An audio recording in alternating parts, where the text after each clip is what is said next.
Tesla stock is ripping higher today at a very critical level. On the charts, you'll see exactly why once we get into it, and I'm excited to bring you that information. There's a very clear reason why Tesla is doing well, and it's not just Tesla, it's a lot of stocks that have connections to China, believe that or not. So, some very surprising news, I'll say, coming out of China that is having a bullish effect on Tesla stock. You are getting some other news like price target downgrades, things of that nature on Tesla. We do have a war update, little bit of a developing situation is starting here today. We also need to get into Tesla's option activity, what the Fed said today that also has the markets very excited, and, well, what we can expect from here. So, let's go ahead and get into it. If you are a Tesla stock investor or just someone that wants to better their future and you are watching this video, hit that like button and subscribe to the channel. This is your place to be. We keep you informed on not only Tesla, but everything happening in the markets every single day that affects Tesla. That's just the honest truth. Tesla is half of what moves Tesla. The other half is what happens to bonds, to the markets, to what the Fed says. So, I think that's important to realize as well. Let's go ahead and get into it. So, first things first, Tesla stock is up 2.06% at the time of recording this video. Tesla is at $265.06. At one point today, you were almost at $270. So, you have come down a little bit off of your highs, and anything can happen here in the last, half an hour or so of trading. So, keep that in mind. But you're right at about 265. 265 is where your longer term downtrending line is as well. So if you can close above 265, that looks exceptionally good heading into the next couple of days of trading. Now, we have a lot of economic data throughout the rest of this week. We're going to cover that a little bit more in depth at the video 9 p.m. tonight, but we'll talk about it here briefly. I think the economic data is still going to be important, as well as this Israel situation. But what is causing Tesla stock to be bullish today and do much better than other tech stocks? Two things. Number one, and this one's obviously the most important, China exposed European stocks rise after report of new stimulus. Bloomberg reported China is looking to increase its budget deficit for 2023, part of a new round of stimulus to help the economy. Quote, when China sneezes, the world catches a cold, so a new potential stimulus is seen as a positive catalyst. But as of right now, we don't have the details on this, what this could contain, but any stimulus for China is definitely going to be seen as a positive for Tesla. China is Tesla's second largest market, and Tesla sells hundreds of thousands of Teslas in China every quarter. The second reason why markets are pretty excited today, all things considered, is what Fed Bostic said today. At 9:56 a.m., Fed Bostic said, quote, if things come in differently from my outlook, we might have to increase rates, but that's not my current outlook. He basically just painted this picture that we're done raising rates from his point of view, and we're really at a good equilibrium where maybe we haven't done too much, we haven't done too little, we can just wait and see what happens, to be very much dependent on the data and not just continuing to raise rates over and over again. This does show a little bit more competency with Fed Bostic. The markets recently, well, they did not like the Fed saying we're not going to cut rates, we're going to continue to raise rates as long as the economy continues to do well. Bostic is taking more of a realistic approach to this. Again, who knows how long this bullishness will last off of these comments. I think there's multiple things that are affecting the markets today, but this is definitely a piece of really good news that sent stocks much higher after it was said by Bostic. Another big reason why the markets are a little bit more excited today, stocks are in the green, the indexes are in the green, unless this downturn we're seeing here towards the end of the day does pick up, it looks like stocks are going to close pretty healthy in the green. The treasury yields. So yesterday, the markets were open, stocks were trading, but bonds were not. But futures were trading. So TLT yesterday, I already went over this. A lot of people were confused. They were like, are you making this up? Like, bonds were closed. Yeah, bonds were closed yesterday. Futures were open. So futures dictate the future price of bonds. So what happened is yesterday, investors bought the bonds. That caused TLT to rise almost 2.5%.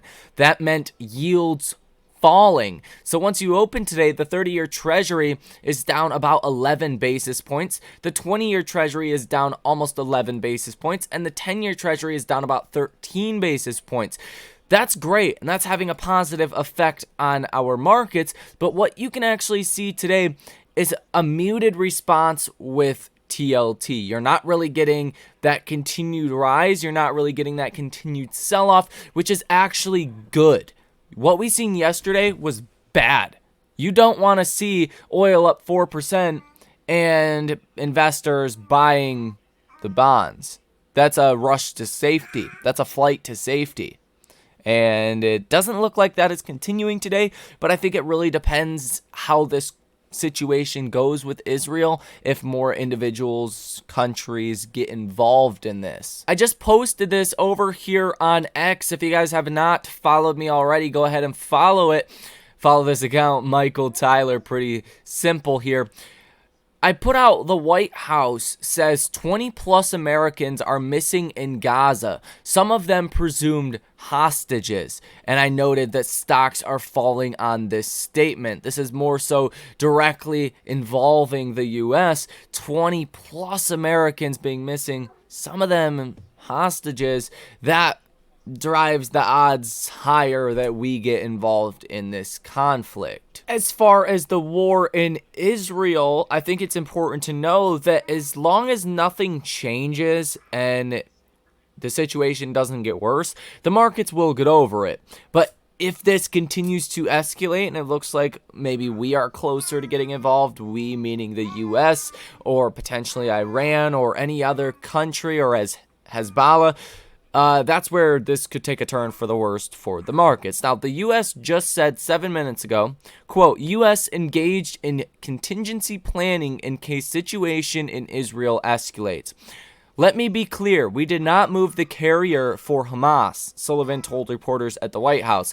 We moved the carrier to send a clear message of deterrence to other states or non-state actors that might seek to widen this war. The president has also tasked us with engaging in contingency plans for any and all escalation scenarios, Sullivan said, and we are now deeply engaged in that planning, and we're consulting with allies and partners as well as all of the potential scenarios that might unfold in the days ahead. That does not sound good if you are someone that is hoping to stay out of this conflict. So we will have to wait and see how this situation does unfold. The next stage is probably Israel actually invading Gaza and clearing out Hamas. They're going to wipe them off the face of the earth. Hamas will no longer exist once all of this is done. Question is, does that spark Hezbollah or Iran to send strikes or get involved in this conflict?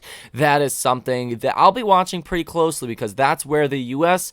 probably ends up getting involved to some limited degree or another, and that could be very negative for our markets. Let's now get into all of your Tesla stock news, and let's start it off with Jefferies. They have lowered their Tesla price target to $250 from $265. They said, quote, we continue to think that everything Tesla does differently from the rest of the industry can also be done by others if given time, making speed essential to maintaining an edge. The latter seems to have been eroding from product features. I don't know where Jefferies get their information, but if you're talking about speed being essential to maintaining an edge, The cars themselves are, well, very fast, faster than most of your other EVs out there. I think they more so mean speed of like investing and growing supply chains, things of that nature. And Tesla is just by far the leader here. Nobody can compete with Tesla. So I don't think it's something that can be easily replicated, especially here in the US. Now, if some of the tariffs get lifted from Chinese car producers, if they are allowed to come bring their cars here and sell them, then Tesla has potentially a bigger problem on their hands. But if you're looking at the domestic US market, nobody can compete with Tesla, and they just won't be able to. Tesla North America just put out this post a couple of minutes ago. They say owning a Tesla is more affordable than ever. The top U.S. state incentives: Maine at $7,500, Colorado at $5,000, Vermont at $5,000, Connecticut at $4,250, Illinois at $4,000, New Jersey at $4,000, Massachusetts at $3,500, Maryland at $3,000, Delaware at $2,500, New York at $2,000, and Pennsylvania at $2,000. I would love to see Michigan on here, but unfortunately, it's not. Tesla on Tuesday has rejected claims by a German union and recent media reports that health and safety provisions at its gigafactory near Berlin were inadequate, stating that protecting workers' health was a top priority. Take a look at this. This one's interesting. You're seeing advertising in Japan at the Haneda airport, and this is the first time I think we've ever seen like a Tesla actual video on an advertisement. Not quite sure I would be targeting Japan as the first place to do this, but I think it's a good sign. I mean, Tesla needs to do some video advertising, but I think you really need the US to get more educated on Tesla. So when Tesla does start doing like television ads here in the US, well, I will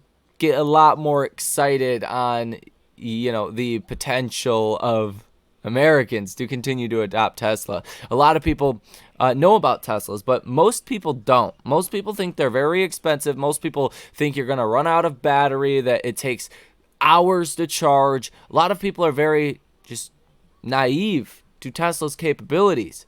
And that's here in the US. I don't know as much for Japan. I think maybe they know a little bit more about Teslas. Who knows? But you need to see this on a wider scale. Prattville, Alabama is getting a V4 supercharger, and here you can see quite a few of them look like they are being set up. So this is continuing what is really the most important thing for mass EV adoption, which is getting superchargers everywhere. You need to have superchargers to the same frequency as you have gas stations today before the masses feel confident actually buying electric vehicles. Tesla is reportedly building a new structure at Giga Texas that will house part of the new Dojo supercomputer. The Tesla Model Y surpasses 2 million sales, according to Clean Technica exclusive. Here you can see the Tesla Model 3 in light blue. That growth has been impressive ever since it was launched back in 2018, but the Model Y has really been the vehicle that has been turning heads with Tesla, with this growth curve that looks almost fake. It's almost straight up. And the Model Y was launched in 2020. Solar reaches new peak of 126.7 PCT of South Australia's demand. NSW coal at a record low. Rooftop solar alone accounted for more than 101% of all of the country's demand. You really can't make this up. Faraday Future today announced that Chris Brown will become the next FF91 2.0 Futurist Alliance owner and developer co-creation officer. I mean, whatever gets the job done, I guess. Mercedes announced they delivered 10,423 battery electric vehicles in the US in Q3, up 284% year over year. BEVs accounted for 14.7% of Mercedes' total volume in the US in Q3. In Q3, customer usage of Ford's Blue Cruise surpassed the 125 million mark with the feature activated, a 33% increase versus the end of Q2. This highlights something very important, that people want to use full self-driving technology. Now, Blue Cruise is not to the same degree of FSD. It's more like an autopilot feature that comes standard on all Teslas, but people are actually using it. And I think that defies what a lot of your FSD bears will say. In a little bit of disappointing news, China reported 1,000 Tesla insurance registrations for the week of October 2nd through the 8th. Now, these 2 weeks, last week and this week, tend to be very low weeks, but this is like way worse than what you've seen last year. Last year, you were closer to about 2,500 vehicle registrations for the 40th week in the year. So we'll see what happens for next week, but you do tend to get that ramp up in China week after week after week, basically throughout Q4. So we'll see, but 1,000 insurance registrations just seems like a very, very low number. Tesla's option activity is 61% positive today. You have seen 1,007 orders totaling $710.44 million heading into Tesla options. Take a look at these trades, though. These 3 trades specifically.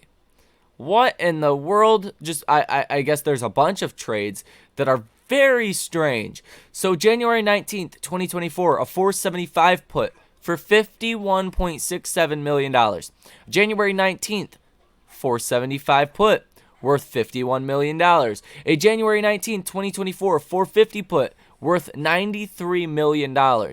Another $92 million put trade. This one again for January 19th, 2024 at the 416 put. And another $76 million trade, which is again a January 19th, 2024 450 put. That's just weird. Why is there a lot of trades that are massive around January 19th, 2024? These trades are $50 to $100 million a piece, and there is 1, 2, 3, 4, 5 of them that I can see just right here alone, let alone the other option activity that we have seen today. That is like big, big money making those trades. The dollar amount currently sold short in Tesla stock is $22.45 billion. Tesla remains by far the most heavily shorted stock in our entire markets. And if we take a look at the Google Trends data, we can see you're continuing to get a rise in the search activity for the Model Y. After Tesla has just recently cut prices, it looks like there is more eyeballs going to Tesla's website. The Model 3 is really based out. You're not seeing a plummeting of the search trends, but you're not continuing to see that upside trajectory like you are with the Model Y. And the Model S and the Model X are really just back to trend on where they normally are, in between 18 and 22 for the Google Trend interest. We take a look at inventory numbers throughout the globe. The Model Y's come down recently. The Model 3 has definitely come down recently, but the inventory for the Model S and the Model X is up quite a bit.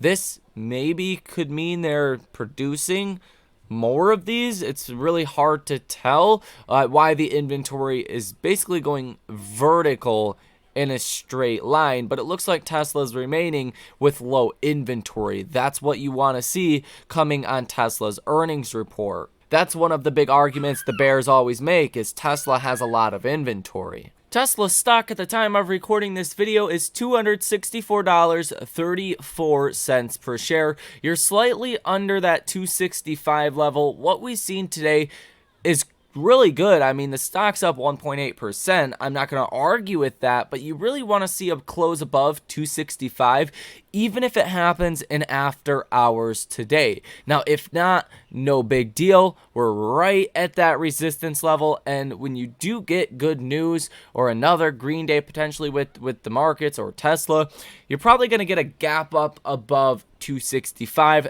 And I do think if you get above 265, that's where a rally into the $300 range, in this range right here, looks a lot more likely. Now, if we get downside in the markets for whatever reason, if the markets become fearful, while your 50-day moving average is down here at $250.34, that would be a drop of about $14 per share. That would be your next major level of support. Your 100-day moving average slightly under that at $248.52. And if things got really bad, you're going to fall down to about $210. That is your 200-day moving average. Now, if you're looking at the MACD is very bullish. Yellow line is above the blue line. And if you're looking at the RSI, that is at 57.25. That is also more so on the bullish side. So that is going to go ahead and do it for this video. Hit that like button and subscribe to the channel if you made it to the end of the video.